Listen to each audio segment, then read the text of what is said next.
दीपावली के बाद क्यों मनाते हैं आंवला नवमी? क्या है अमृत की बूंदों का रहस्य? कब है आंवला नवमी? जाने पूजा, मुहूर्त, महत्व और पौराणिक कथा। आंवला नवमी को अक्षय नवमी भी कहते हैं। इस दिन किए गए कर्म धर्म के कार्य अक्षय पूर्ण प्रदान करते हैं। आंवला नवमी पर विष्णु जी की पूजा का विधान है। दीपावली के बाद कार्तिक माह के शुक्ल पक्ष की नवमी विष्णु जी की पूजा के लिए बहुत ही खास मानी जाती है। इससे लक्ष्मी की प्राप्ति होती है। इसे आंवला नवमी और अक्षय नवमी के नाम से जाना जाता है। इस दिन महिलाएं आंवला के पेड़ के नीचे बैठकर संतान की प्राप्ति, आरोग्य, घर की सुख समृद्धि, धन लाभ और बच्चों की रक्षा के लिए पूजा करती हैं। आंवले के पेड़ को पूजनीय वृक्ष माना जाता है। कहते हैं इसमें विष्णु जी वास करते हैं। धार्मिक मान्यताओं के अनुसार आंवला नवमी से आंवले के पेड़ में भगवान विष्णु का वास होता है और कार्तिक पूर्णिमा तक उसमें श्री हरि का वास रहता है। आंवला नवमी को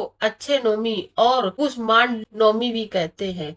आंवला नवमी के दिन व्रत और पूजा करने से अक्षय पुण्य की प्राप्ति होती है, इसलिए इसे अक्षय नवमी कहते हैं। अक्षय नवमी 10 नवंबर 2024 को मनाई जाएगी। यह पर्व देव उठैनी एकादशी से 2 दिन पूर्व मनाया जाता है। ऐसा माना जाता है कि अक्षय नवमी के दिन ही द्वापर युग का आरंभ हुआ था। अक्षय नवमी 2024 मुहूर्त पंचांग के अनुसार कार्तिक मास के शुक्ल पक्ष की नवमी तिथि 9 नवंबर 2024 को 10:45 से शुरू होगी और अगले दिन 10 नवंबर 2024 को रात 9 बजे तक समापन होगा। अक्षय नवमी पूर्वा समय सुबह 6:40, दोपहर 12:05, अवधि 5 घंटे 25 मिनट। अक्षय नवमी का महत्व, जैसा कि अक्षय नाम से पता चलता है, इस दिन कोई भी दान या भक्ति संबंधित कार्य करने से उसका पुण्य फल कभी कम नहीं होता तथा व्यक्ति को न केवल इस जन्म में बल्कि आगामी जन्मों में भी उसका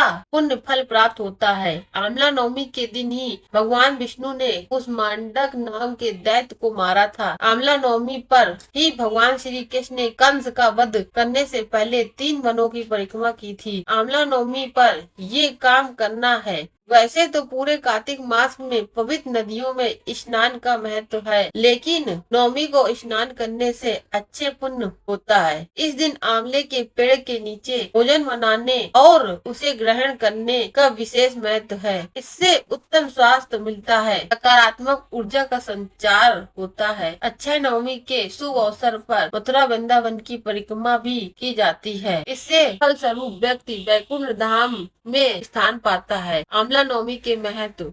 आंवला नवमी में नंबर 1 आंवला नवमी से आंवले के वृक्ष में भगवान विष्णु का वास होता है। इस वजह से आंवले के पेड़ की पूजा करते हैं और आंवले को भोग लगाते हैं। आंवले को ही प्रसाद स्वरूप ग्रहण करते हैं। विष्णु कृपा से अच्छे पुण्य प्राप्त होता है। नंबर 2 धार्मिक मान्यताओं के अनुसार आंवला नवमी के दिन आंवले के पेड़ में अमृत की बूंद टपकती है, इसलिए इस दिन आंवले के पेड़ के नीचे बैठने और भोजन करने की परंपरा है। ऐसा करने से सेहत अच्छी रहती है। आंवला नवमी को भगवान विष्णु ने नंबर 3 आंवला नवमी को भगवान विष्णु ने कुष्मांड राक्षस का वध किया था, इसलिए इसे कुष्मांड नवमी भी कहते हैं। आंवला नवमी पर कुष्मांड यानी कद्दू का दान करते हैं। नंबर 4 धार्मिक मान्यता के अनुसार आंवला नवमी से ही द्वापर युग का प्रारंभ हुआ था। आंवला नवमी व्रत कथा। आंवला नवमी की कथा के अनुसार बहुत समय पहले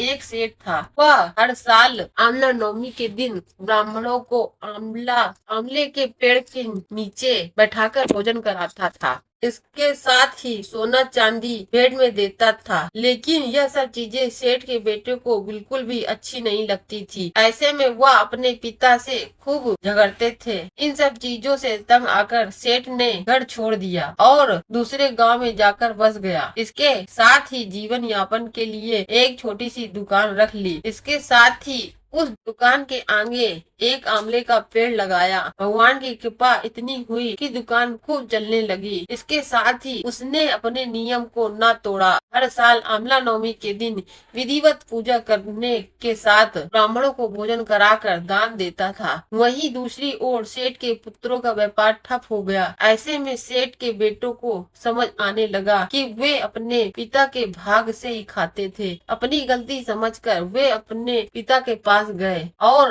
अपनी गलती की माफी मांगने लगे। फिर पिता के कहने के बाद उन्होंने भी आंवले के पेड़ की पूजा करनी शुरू कर दी और दान करने लगे। इसके प्रभाव से सेठ के बेटों के घर पहले की तरह खुशहाली आ गई और सुख समृद्धि के साथ रहने लगे। कार्तिक शुक्ल नवमी तिथि को आंवला नवमी होती है। आंवला नवमी के दिन व्रत रखकर आंवले के पेड़ और भगवान विष्णु की पूजा करते हैं। आंवला नवमी के दिन व्रत और पूजा करने से अच्छे पुण्य की प्राप्ति होती है, इसलिए यह अक्षय नवमी कहलाती है। धार्मिक मान्यता के अनुसार आंवला नवमी से ही द्वापर युग का प्रारंभ होता था। आंवला नवमी कार्तिक माह के शुक्ल पक्ष की नवमी तिथि को होती है। आंवला नवमी के दिन व्रत रखकर आंवले के पेड़ और भगवान विष्णु की पूजा करते हैं। आंवला नवमी पर आंवले के पेड़ के नीचे पूजन करते हैं। माता लक्ष्मी प्रसन्न होती हैं। जय श्री कृष्ण। दोस्तों, आशा करती हूँ आपको यह वीडियो पसंद आई होगी। तो यह वीडियो पसंद आई हो तो वीडियो को लाइक और चैनल को सब्सक्राइब करें। कमेंट बॉक्स में जय श्री हरि अवश्य लिखें।